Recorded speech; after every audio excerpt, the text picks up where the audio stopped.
So guys, we have already completed our first 3 units of economic growth of semester 3rd MBA, and this time to cover unit 4th. Unit 4th में है poverty as a multi dimensional. Poverty जो होती है multi dimensional होती है, मतलब जो poverty होती है सिर्फ वो ऐसे ही नहीं कि हाँ भाई जो इंसान गरीब है तो बस वो गरीब है, इसलिए यहाँ पे क्या बता सकते हैं गरीबी क्या किस किस हद तक मतलब परेशान होती है, क्या क्या उसके फीचर्स होते हैं, एक तरीके से वो चीज़ें. तो ये इंटरकनेक्टेड कोर्सेज हैं. ऐसा नहीं है कि भाई एक ही रीज़न की वजह से इंसान गरीब होता है, बहुत सारे रीज़न हैं जिसकी वजह से वो गरीब हो सकता है. फिजिकल साइकोलॉजिकल एस्पेक्ट होता है, मतलब उसको कहीं ना कहीं ह्यूमिलेशन वगैरह ये सब चीज़ें झेलनी पड़ती है. ठीक है. Lack access of the necessities of life, वो अपनी नेसेसिटीज़ ऑफ लाइफ जो है उसको भी एक्सेस नहीं कर पाता है. Lack of the education access, वो अपनी एजुकेशन नहीं ले पाता है. हेल्थ इश्यूज उसको बहुत होते हैं. Lack of the monetary capacity, उसके पास मॉनेटरी कैपेसिटी नहीं होती है. ठीक है. ये हमारे 6 वो चीज़ें हो गई हैं. आप अच्छे से इसको एक्सप्लेन कर पाएंगे. ठीक है. उसके बाद यहाँ पर आ जाता है absolute and the relative poverty. ये हमने बचपन में भी पढ़ा है, वो बता देते हैं. एब्सोल्यूट पॉवर्टी होती है, this is distinct from the income inequality. मतलब यहाँ ऐसा नहीं है कि हमें अभी इसमें किसी के साथ कंपैरिजन हमें करने की ज़रूरत है, बट ये एज ए डिफाइंड जो हमारी एक कहते हैं मिनिमम, या हम बोल सकते हैं BPL होता है, उसके नीचे जो भी सारे क्या बोलते हैं पॉपुलेशन होती है उनको हम एब्सोल्यूट बोलते हैं कि भैया ये हमारा एक पैरामीटर सेट है, उसके नीचे के सारे एब्सोल्यूट होते हैं. रिलेटिव होती है जब हम इन कंपैरिजन में हम करते हैं. हम जैसे बोलें कि कहते हैं हमारे इंडिया के मुताबिक जो कहते हैं US के गरीब हैं वो थोड़े अमीर हैं, ये हमारा हो गया रिलेटिवली गरीब. हम एक तरीके से अपने आप को इंडिया के गरीब जो हैं वो US से भी के गरीब से भी गरीब हैं, हम ये बताना चाह रहे हैं. ठीक है. हम यहाँ पे कोई पर्टिकुलर एक स्टैंडर्ड फॉलो नहीं कर रहे हैं. ये दोनों चीज़ें आती हैं. ठीक है. Measures of the economic distribution, हम कैसे इकोनॉमिक डिस्ट्रीब्यूशन को मेज़र कर सकते हैं. तो यहाँ पे ना एक वो है लॉरेंस कर्व है जो कि गिनी इंडेक्स है. ठीक है. This tells the concentration level of the income. वो ये बताता है कि कंसनट्रेशन लेवल का है, कि एक्चुअल में जो इनकम है वो किन के अंदर डिस्ट्रीब्यूटेड है. ठीक है. Value of the Guinness coefficient lies between 0 to 1. इसके जो कोफिशिएंट होते हैं वो 0 से 1 के बीच में होते हैं. 0 मीन्स एंटायर पॉपुलेशन, मतलब कि जो कहते हैं अगर जो डिस्ट्रीब्यूशन हुआ है वो एंटायर पॉपुलेशन के अंडर हुआ है. और 1 means a single person receiving the all money. ठीक है. मतलब कि सिर्फ एक सिंगल पर्सन ही है जो मेन कमा करके दे रहा है, बाकी सब तो नहीं कमा पा रहे हैं, ये गरीब है. ठीक है. ये चीज़ें आ गई. अब इसका ग्राफ कैसे है, क्या डायग्राम है वो आप देख लीजिए. ये है लाइन ऑफ द इक्वालिटी. ठीक है. यहाँ आपका आ गया cumulative share of the people from the lower income, जो जिनकी इनकम कम है. Cumulative share of the income earn, मतलब जो इनकम अर्न कर पा रहे हैं. ठीक है. ये वो हो गया. This is the Gini index and the Lawrence curve. ये इंडेक्स बेसिस पे है and this is the Lawrence curve. ये वो चीज़ आ गई. ठीक है. उसके बाद आ गया आपका कज़नेट्स कर्व. कज़नेट्स कर्व कहते हैं shows when the economy develops then inequality increases and later on the time decreases. उसने ये वो बोलते हैं कि जब हमारी इकोनॉमी डेवलप होना शुरू होती है ना तब हमारी इनइक्वालिटी होती है, बट जैसे जैसे वो टाइम बीतता है वो डिक्रीज होती है. यहाँ पे हम दिखा रहे हैं इनइक्वालिटी, यहाँ पे है इनकम पर कैपिटा.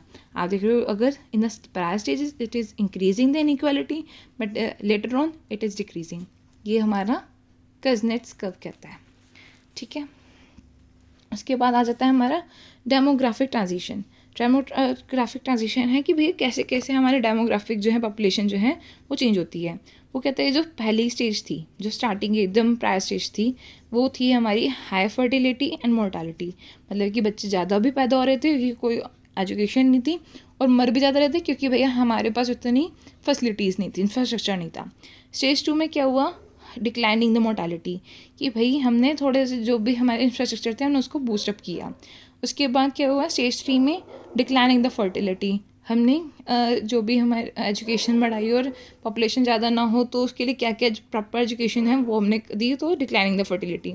स्टेज 4 में क्या हुआ, स्टेशनरी पॉपुलेशन, मतलब एक तरीके से आपका कॉन्स्टेंसी आ गई. ठीक है. तो वो चीज़ आप यहाँ पे देख सकते हो, पहले पॉपुलेशन बहुत ज़्यादा हाई थी, ठीक है, फिर क्या हुआ, थोड़ा सा और डिक्लाइन हुआ, फिर थोड़ा हुआ, फिर स्टेज 4 में कांस्टेंट आ गया। So this is the demographic transition. आप इसके लिए ग्राफ बना के आ सकते हैं, बहुत अच्छा आपके नंबर मिलेंगे। उसके बाद आ जाता है agriculture in the transforming economy, जो जैसे मैं आपको पहले की यूनिट्स में बता चुकी हूँ कि मैन्युफैक्चरिंग को आपको बहुत अच्छे से एक्सप्लेन कर सकते हो कि मैन्युफैक्चरिंग या एग्रीकल्चर, जैसे मैन्युफैक्चरिंग ही होता है, उसके बेसिस पे हमारे फर्दर और भी बहुत सारे फैक्टर्स होते हैं, वो एक तरीके से डिपेंड करते हैं, और उसकी वजह से ओवरऑल इकोनॉमी में बहुत फ़र्क पड़ता है। अब यहाँ पे आप ले सकते हो कि भैया एग्रीकल्चर के बेसिस पे हमारा जो कहते हैं मार्केटिंग हो गया, ठीक है, हमारा कहते हैं और एडवर्टीजिंग हो गया, एक्सपोर्ट हो गया, लॉजिस्टिक्स हो गया, और बहुतों को मतलब बहुत सारे फैक्टर्स को इम्पैक्ट पड़ता है, ठीक है, टेक्सटाइल हो गया, बहुत सारे फैक्टर्स में और कहते हैं जो है सेक्टर्स में आपको बहुत फ़र्क पड़ता है। तो इन सारे सेक्टर्स में अगर फ़र्क पड़ता है तो ये दिस इज़ द फाउंडेशन। तो आप इसको एक्सप्लेन कैसे कर सकते हैं, मैंने आपको ऐसे ओवरऑल आइडिया दे दिया है। तो मैं यहाँ पे लिखा है मैंने, plays crucial role as provides the base of all overall economy, पूरा बेस देता है ये, ठीक है, और आप उसे कर सकते हैं। बट इसके इश्यूज़ क्या हैं एग्रीकल्चर सेक्टर में, वो आप देख लीजिए। रिसोर्सेज एंड टेक्नोलॉजी शॉर्टेज है, पता ही है, स्टार्टिंग से हम ये पढ़ते आ रहे हैं। Low education and the skills, educations नहीं होती हैं। रूरल टू अर्बन माइग्रेशन होता है भैया कि दे ऑलवेज मतलब मोटिवेटेड होते हैं ये कि भैया हमें बाहर जाके काम करना है, उसकी वजह से जो रूरल और एग्रीकल्चर जो सेक्टर है वो वीक पड़ जाता है, ठीक है। पॉलिसीज़ ऑफ द अर्बन बाइस, मतलब वहाँ पर ऐसा हो रहा है कि जो खेत है ना, ये वो है, वो भी उस तरीके से काम में ले जा रहे हैं कि भैया अर्बन सेक्टर को कैसे कहते हैं सपोर्ट के लिए, कि अगर इंडस्ट्रीज़ हैं तो वो सेटअप्स हो रही है, जिसकी वजह से हमारे पास एग्रीकल्चर लैंड जो है वो कम होती जा रही है। वो चीज़ यहाँ पे आप लिख सकते हैं। सीजनल पॉवर्टी होती है और हंगर होती है। आपको पता ही है कि एग्रीकल्चर के लिए कुछ कुछ सीजन्स में ऐसा टाइम भी आ जाता है जब काम नहीं होता है, तो उससे क्या हो जाता है, पॉवर्टी आ जाती है एंड हंगर हो जाता है। तो पॉलिसीज़ या मतलब हम क्या क्या मेजर इसमें हो सकता है to cater these our issues, इसमें आ जाता है भैया कैपिटल इन्वेस्टमेंट हो, क्रेडिट दिया जाए, ठीक है, सिक्योर पॉवर्टी राइट्स में राइट्स डेवलप किए जाएँ, water and other input availability हो, मार्केटिंग हो उनकी प्रॉपर, ठीक है, स्टोरेज उनको दी जाए कि भैया वो अपना सामान संभाल सकें। Improving of the rural services जो है उनकी इतनी अच्छी की जाए कि भैया वो अर्बन में जाने का ना सोचें। Prices and the exchange rate, मतलब उनकी प्राइसेस के लिए पॉलिसीज बननी चाहिए, जैसे फ्लोरिंग हो जाती है, ठीक है, वो सब चीज़ें जो हैं वो, या हम कह सकते हैं गवर्नमेंट इंटरवेंशन ऐसी हों उस हिसाब से, ठीक है, ठीक है। और यहाँ पे रूरल इंडस्ट्रीज़ आ गया, ठीक है, कि भैया इंडस्ट्रीज़ अगर सेटअप करनी भी है, क्यों आपको लगता है सीजनल पॉवर्टी आ जाती है, तो रूरल में ही हो कि जिससे मतलब अर्बन में माइग्रेशन ना हो। रिसर्च एंड टेक्नोलॉजी अच्छी होनी चाहिए, एक्सटेंशन सर्विसेज होनी चाहिए, तो आप अच्छे से इसे लिख सकते हैं, ठीक है। तो अब इसी के साथ हमारा यूनिट 4 भी कंप्लीट होता है। सो बाय बाय।